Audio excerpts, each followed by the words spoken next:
يا دكتور محمود، خير. الام عايز تعمل سكين تو سكين. حاضر. واقوم لف البيبي ومودي البيبي سكين تو سكين. تلاقي التمريض يقول لك ايه؟ سكين تو سكين ايه بس؟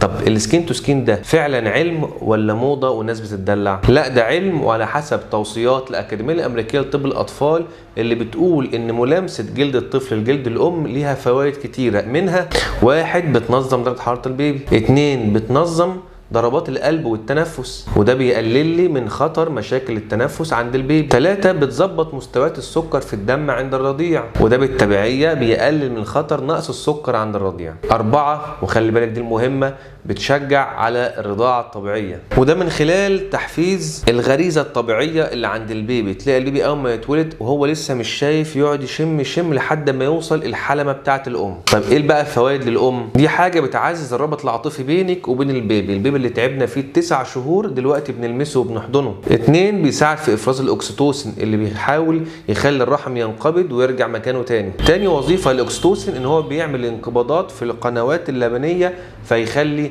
اللبن ينزل للبيبي. 3 بيقلل التوتر والاكتئاب ما بعد الولادة عن طريق انه بيحسن الحالة العامة عند الام. طب ده ليه يا دكتور؟ ده انت شايفة ثمرة ونتيجة صبرك وتعبك في ال9 شهور، ادي الثمرة ادي النتيجة. 4 بقى ودي حلوة قوي ليكي، ان هو مسكن طبيعي للامهات من خلال افراز هرمون الاندورفين وده بيحسن المود ومسكن طبيعي. ها، السكين تو سكين موضة ولا طلع علم؟